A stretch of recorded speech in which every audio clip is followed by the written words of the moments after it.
Glory, glory, Lord. We give you glory, Lord. Glory, glory, Lord. You are the mighty God. You are the mighty God. Glory, glory, Lord. We give you glory, Lord. Glory, glory, Lord. You are the mighty God. You are the mighty God.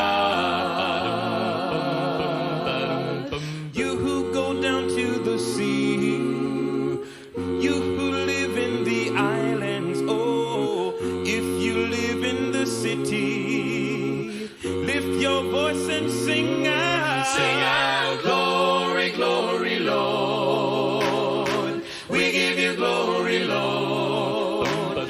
Glory, glory, Lord. You are the mighty God. You are the mighty God. Sing to the Lord a new song. Sing his praise to the ends of the earth. Let every nation tell it, declare it, till every man is heard. Sing out, glory, glory, Lord. We give you glory, Lord. Glory, glory, Lord. You are the mighty God. You are the mighty God. Nani, nani, Jehovah. No kanani, Jehovah. Nani, nani, Jehovah. Keakua mana loa. Via le tua. Matote via ole tua. Via le tua. O le tu mata utia. Glory, glory, Lord. We give you glory, Lord. We give you glory, Lord. We give you glory, Lord. Glory, glory, Lord. You are the mighty God. You are the mighty God. Glory, glory, Lord. And indeed, he is the mighty God. Well, greetings. Greetings from the Parkview Church of Christ. And I'm the preaching minister there. My name's Larry Tittle. And welcome aboard this morning as we continue our journey through the Psalms. And this particular lesson will be from the 36th Psalm. I can't begin today without mentioning something about the horrible tragedy in Uvalde, Texas yesterday. At this point, the last count I read from the news, 19 people were killed by this young man who went into this elementary school, I guess with his guns ablaze. How tragic that is, how awful for the families there, how there are families who normally this time of day would be getting their kids ready for school, but they're not doing it today. Lunches won't be prepared. Won't have to look for the right clothes to wear. There'll be nobody to take to school. There'll be nobody to pick up in some families, and there'll be a substitute teacher who's in a classroom perhaps today, even if they're having school. I don't think they are. But when it does resume, there'll be a substitute teacher in that class because their teacher was killed.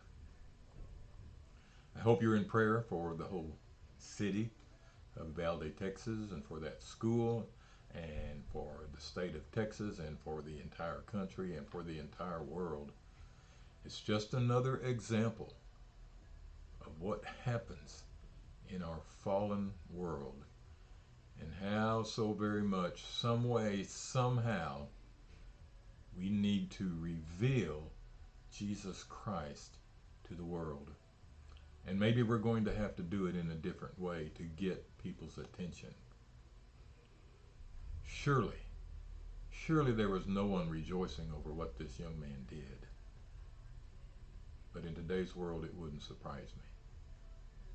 So be in prayer about that situation, those dealing with it. There are counselors available to them.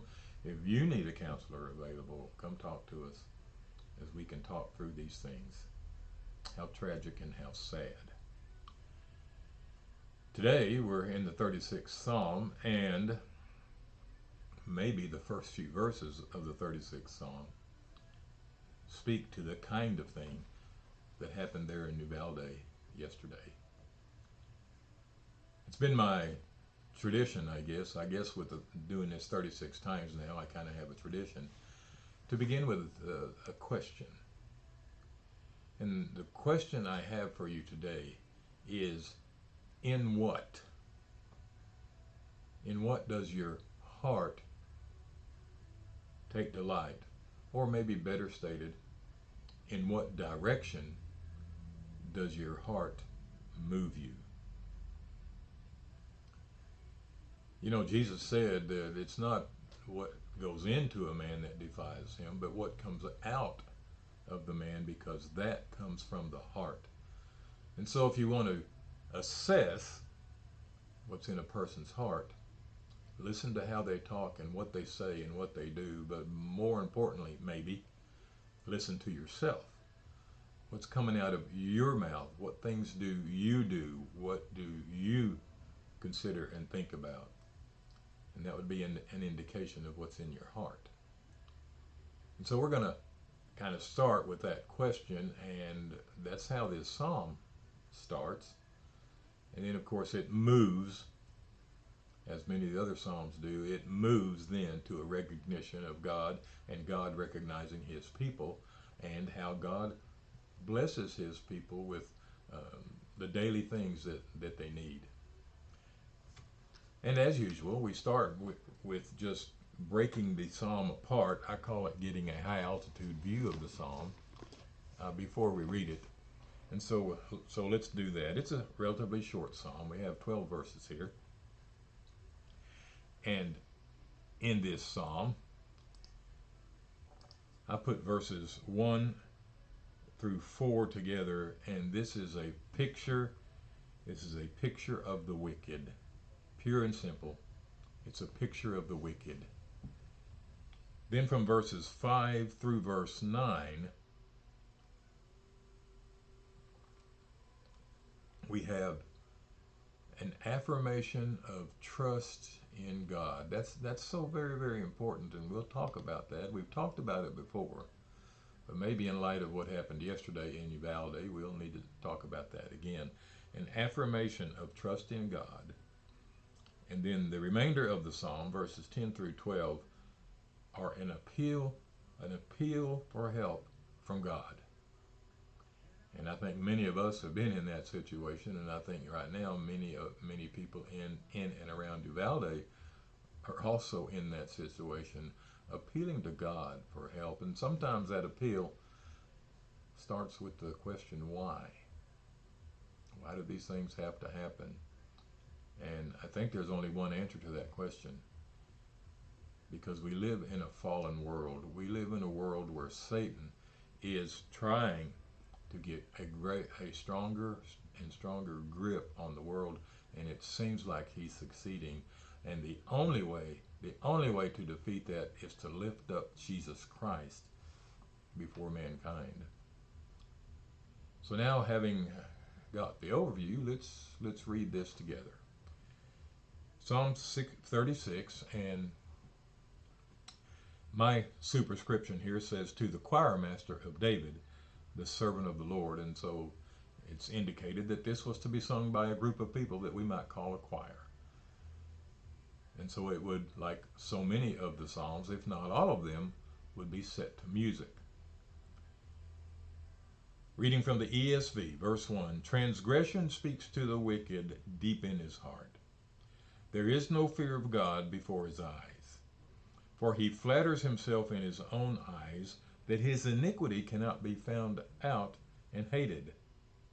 The words of his mouth are trouble and deceit. He has ceased to act wisely and be good. He plots trouble while on his bed. He sets himself in a way that is not good. He does not reject evil.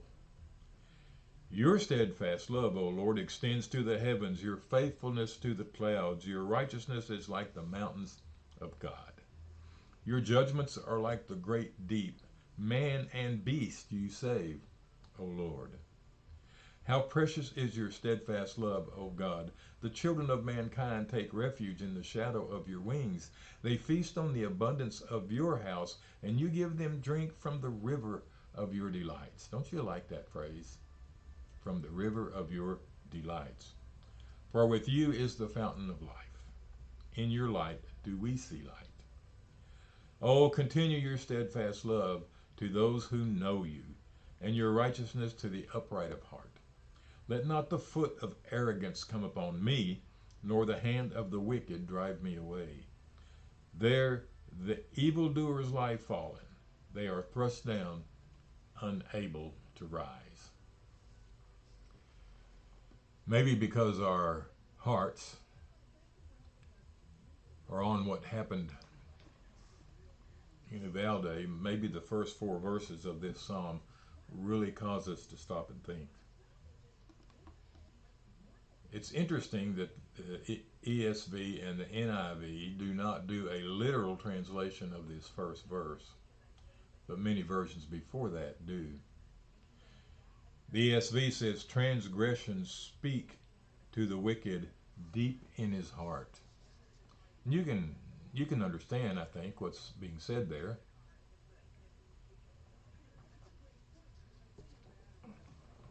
That transgressions, sin, evil deeds come from the heart, deep in the heart of the man who does them. But the original Hebrew says something a little bit different, and maybe it's a little bit stronger. And some of the earlier versions translate it more or less like this. And that would be that an oracle of rebellion is in his heart. An oracle of rebellion. An oracle, as you might know, was an announcement. Kind of reminds us of way back when there wasn't really avenues of communication to get the word out to the people, that an individual would walk through the city streets and just verbally making the announcement, and he was delivering an oracle. An oracle is like a revelation. An oracle is many times in the Old Testament, some of our prophets' message is called an oracle. But here's an oracle that's not revealing anything about God. It says it's like an oracle. What's deep in the sight of the one who commits transgressions, that message, if you please, that revelation is deep inside of him, and it comes out in his life. It's just who he is. It's just part of him.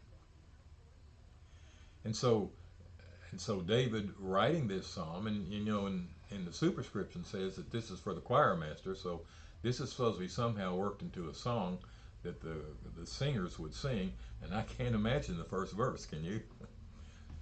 How that would go, talking about the transgressions of the transgressor, and that they come from deep, deep inside him. And as we mentioned earlier, Jesus says the very same thing. He says it's not what comes out of the mouth that defiles a man, but not what goes in, but what comes out, because that comes from his heart. That comes from deep inside of him. And so that's a word of caution there. It reminds me of God's indictment of the human race in Genesis 6 before the flood, where he says man's heart was on evil continually. Paul will say in Romans, maybe the first several chapters, how the sin of people became from hearts that were against or had turned away from God. And so that's the description of the individual here, or that's the initial portrayal of him. How is it? Why is it that he or she does these things? Because he's doing what's in his heart. And his heart is speaking to him. His heart is announcing the oracle by what this person does and what this person says. And how tragic and how sad that is. And we can speak to uh, the situation in Uvalde, Texas yesterday here, how something got in that young man, in his heart, to first of all conceive of this plan, and then to carry it out.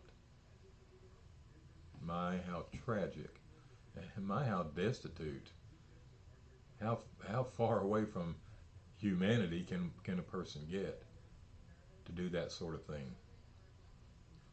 Well, he goes on to describe that sinful that sinful nature. He says there's no fear of God before his eyes, and this is not the usual word for fear in the Old Testament. That this is a word that does mean that because he's so destitute, because he is so focused on evil, that the ability to come to and acknowledge and love and worship God to the point of giving your life to him is simply not possible, because he's that far away from God. So he can't do that. He flatters himself in his own eyes, and so that tells you how far gone he is. In other words, he it's almost the picture of him looking at himself in the mirror and says, "Didn't you do well today? How good you did, how efficiently you worked in your evil, in your transgression." Kind of reminds me of Satan, don't you think? Satan flattering himself for what he's able to do to you and me in this world.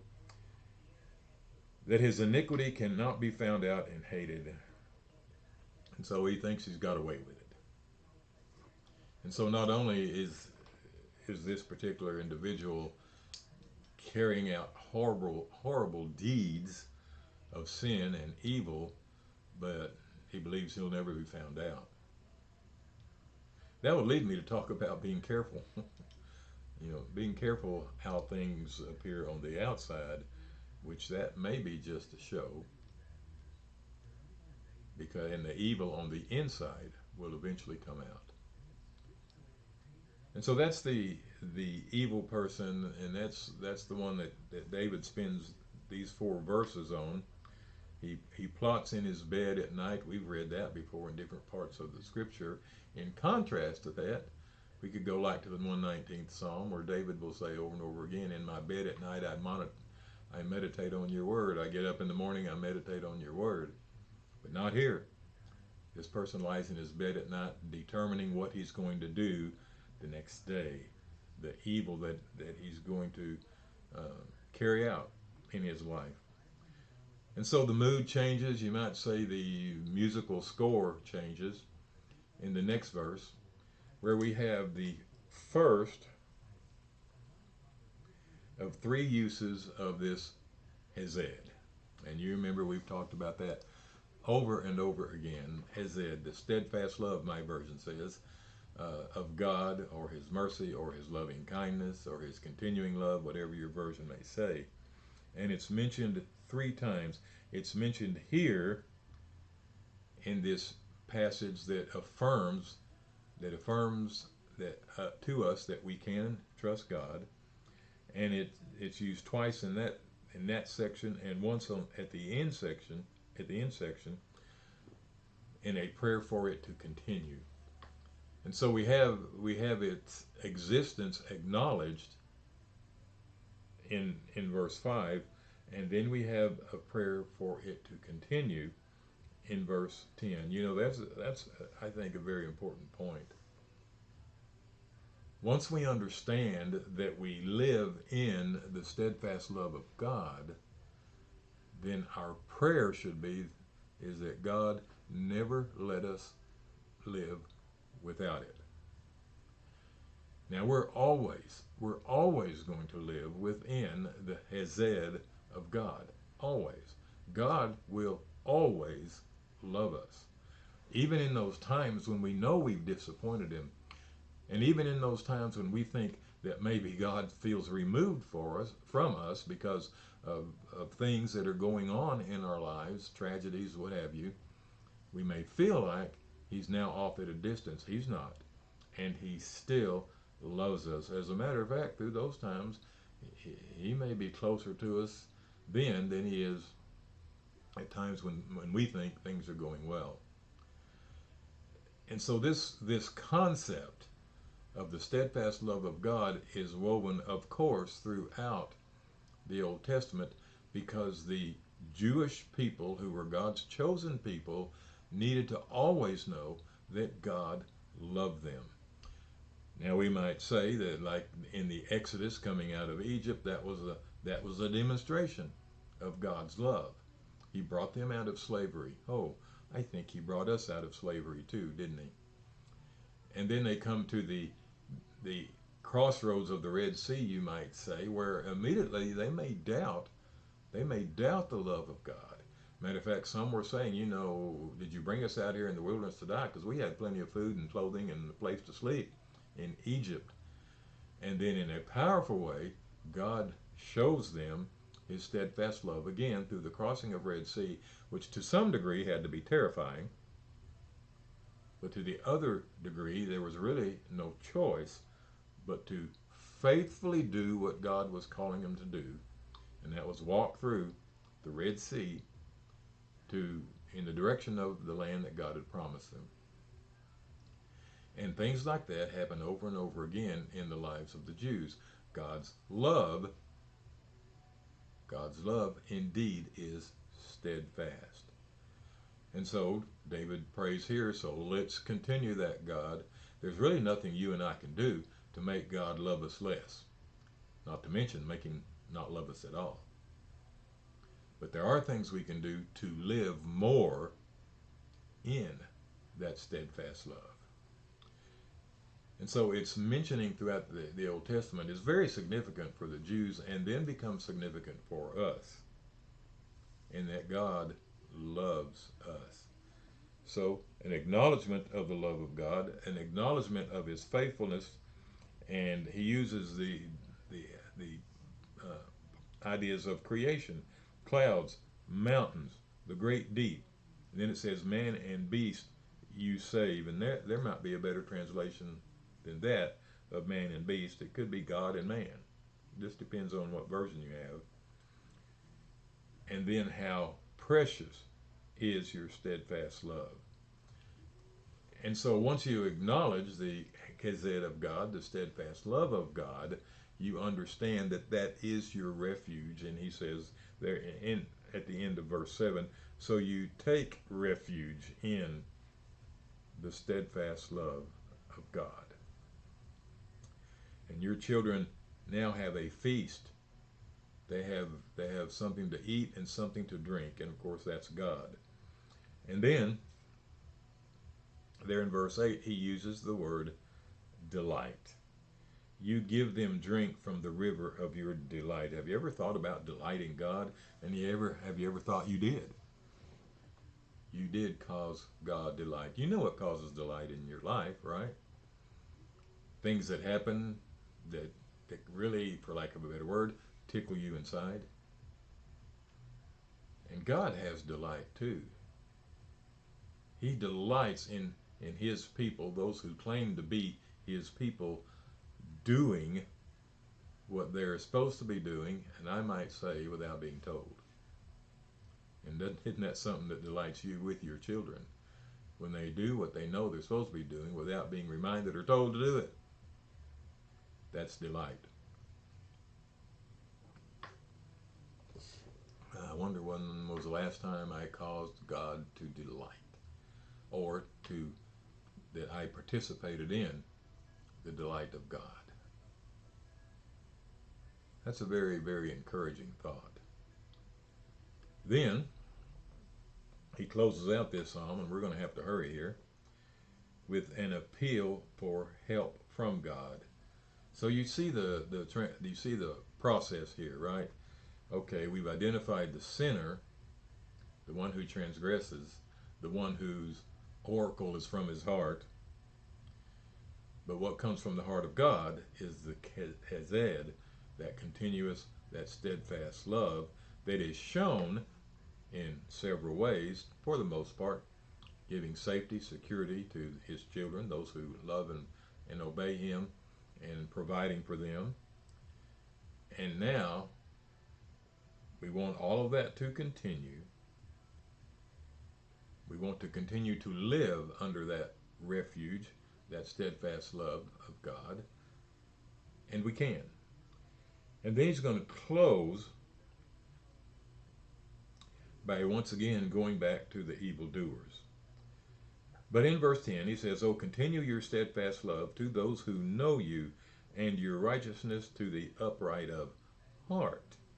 So there's a contrast between the righteous heart and the heart of transgression mentioned in verse 1.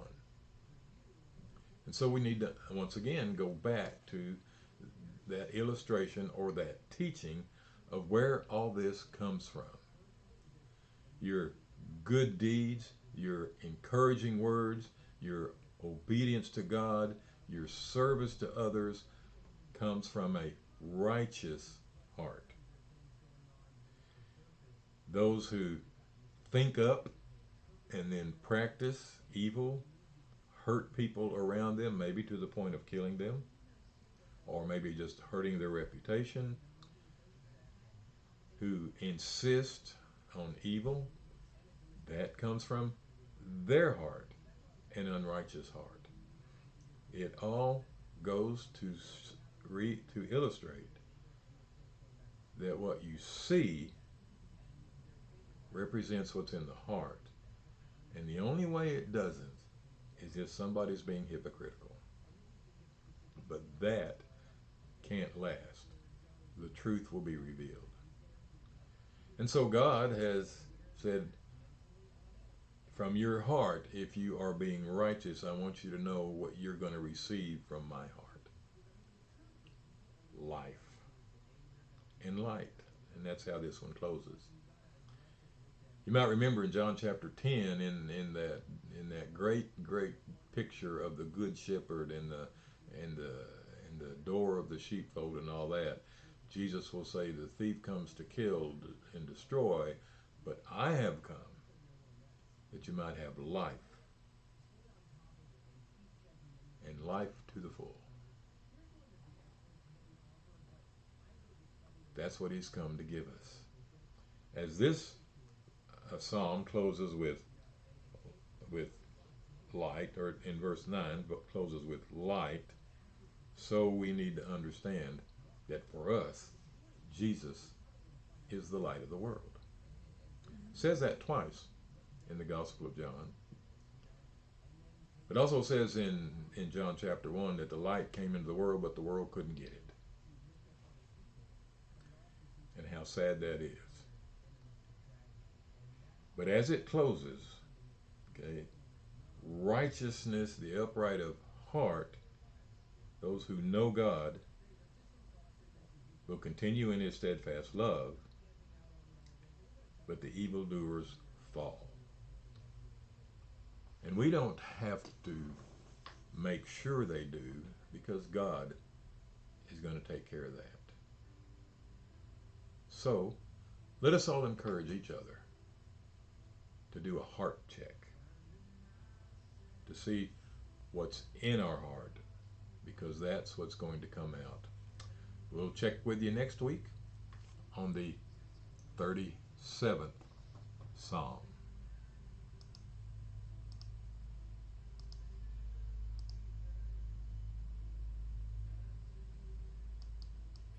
Glory, Lord. Glory, glory, Lord. You are the mighty God. You are the mighty God.